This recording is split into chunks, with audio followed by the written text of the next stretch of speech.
যারা এনে দোকানদারি করেন ওরা ময়লা দিয়ে ভুর করে রাস্তা বানিয়ে এলাইছে, দেখছেন? নোংরা আবর্জনা মানে দুর্গন্ধ, আত্মীয় স্বজন এখানে আসতে চায় না।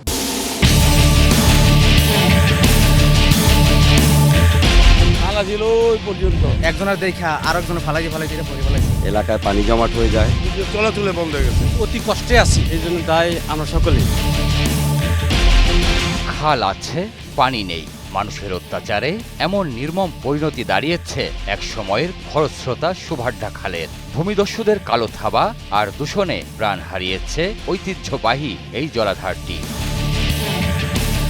ঢাকার পার্শ্ববর্তী কেরানীগঞ্জের আগানগর ও সুভাড্ডা এলাকার মানুষের জীবনযাত্রায় একসময় প্রাণ সঞ্চার করত খরস্রোতা এই খাল। নৌকা চলাচল, মাছ ধরা ও বৃষ্টির পানি নিষ্কাশনে গুরুত্বপূর্ণ ভূমিকা ছিল খালটির। কিন্তু দখল আর দীর্ঘদিনের দূষণে সেটি এখন প্রাণহীন। নৌকা গেছে, ট্রলার গেছে, আইসে গেছে, এখন তো বড় হয়ে গেছে। আমরা নৌকা দিয়ে বাজার করতে আসতাম এখানে। গোসল করছে, মাছ ধরছে, সাঁতার কাটছে। পয়সা ওঠান যাইতো, সুই ওঠান যাইতো ডুব দিয়া। প্রভাবশালী ভূমিদস্যুরা খালের দুই পাড় দখল করে নির্মাণ করেছে স্থাপনা। কোথাও কোথাও মাটি ফেলে সংকুচিত করা হয়েছে প্রস্থ। এতে স্বাভাবিক পানি প্রবাহ বাধাগ্রস্ত হয়ে অনেক জায়গা শুকিয়ে মাটিতে পরিণত হয়েছে।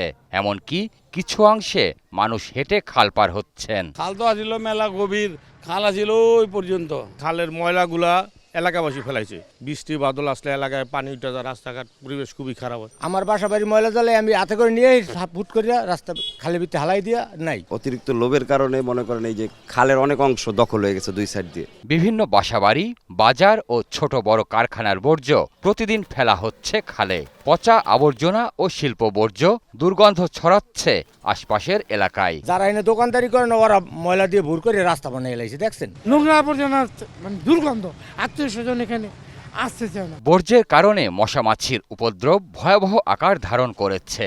ফলে ডেঙ্গু, ডায়রিয়া ও চর্মরোগ সহ বিভিন্ন রোগ ব্যাধি বাড়ছে স্থানীয়দের মধ্যে। দুর্গন্ধ আর ময়লা আমাদের জনস্বার্থের জন্য ক্ষতি। অনেক বাচ্চা পোলাপানের অসুস্থ হয়ে পড়তেছে, মুরব্বীরা অসুস্থ হয়ে পড়তেছে। খাল ভরাট হয়ে যাওয়ায় বন্ধ হয়ে গেছে সোয়ারেজ ব্যবস্থাও। আগানগর এবং সুভাড্ডা এলাকার বিভিন্ন বাসাবাড়ি থেকে ড্রেনের মাধ্যমে যে পানি একসময় গিয়ে পড়ত সুভাড্ডা খালে, খালটি ভরাট হয়ে যাওয়ায় তা এখন বন্ধ হয়ে গেছে।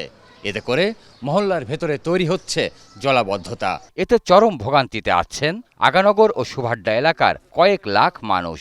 এ ব্যাপারে উপজেলা প্রশাসনও নীরব ভূমিকায় বলে অভিযোগ তাদের। ড্রেন বন্ধ হয়ে গেছে খালিতে। আগে তো ড্রেনটা খালের ভিতরে পানি নামতো, এখন কাজ ধরছে না এখানে। মহিলা মানুষ অনেক সময় প্রায় সময় পড়া যায় পানিতে। এই পানির তলানো অবস্থায় হোল্ডিং ট্যাক্স নিয়ে গেছে আমাদের, আমরা দিতে বাধ্য হয়েছি। কিন্তু আমরা এই যে ভোগান্তির মধ্যে আছি, নিজস্ব অর্থায়ন করে আমরা পানি পরিষ্কার করি, তারপরেও সরকার এটা কোনো ভূমিকা পালন করে না। খাল ভরাট ও দূষণের জন্য এলাকাবাসী নিজেদের দায় স্বীকার করেন। কেউ কেউ বলেন বছরের পর বছর অসচেতনভাবে ময়লা ফেলার কারণেই এমন পরিস্থিতি তৈরি হয়েছে। খাল ময়লা বা ভরাটের কারণে আমরাই ক্ষতিগ্রস্ত।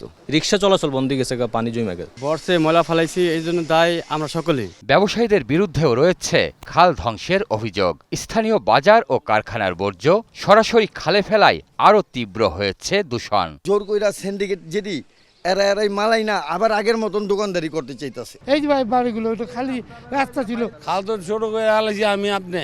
ময়লা ফালাইবার জায়গা তৈরি হয় কেরানীগঞ্জে, তো ওই জায়গায় যে এই ময়লাটাই বজ্রটা করে নিয়ে ফালাইবো, জায়গা পায় না, নিয়ে খালের মধ্যে পোট্টাটা ফালাই দেয়। এই ফালাইতে এখন মানে পাহাড় হয়ে গেছে।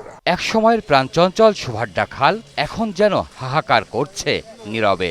এলাকাবাসী ও সংশ্লিষ্ট কর্তৃপক্ষের সমন্বিত উদ্যোগ ছাড়া এই খালকে বাঁচানো সম্ভব নয়, এমনটাই মনে করছেন স্থানীয়রা। সবকিছু ঠিক থাকলে এখানে আমার দাঁড়িয়ে থাকার কোনো সুযোগই ছিল না। একসময় যে খাল দিয়ে নৌকা চলাচল করত, দখল আর দূষণে তা আজ পরিণত হচ্ছে একটি ভাগাড়ে। এতে করে একদিকে যেমন দূষিত হচ্ছে পরিবেশ, তেমনি অবৈধ দখলদারের অত্যাচারে প্রাণ হারিয়েছে এই খালটি। প্রিয় দর্শক, আপনাদের দুর্ভোগ দুর্দশার চিত্র তুলে ধরতে চাই ২১শে টেলিভিশন। আপনাদের যে কোনো ভোগান্তির কথা জানাতে ফোন করুন এই নম্বরে। তথ্য পাঠাতে পারেন হোয়াটসঅ্যাপ এবং ইমেইলেও। সঙ্গে থাকব আমি সঞ্জয় অধিকারী আর ২১শের টিম। সবসময় আপনাদের পাশে আছে ২১শে টেলিভিশন।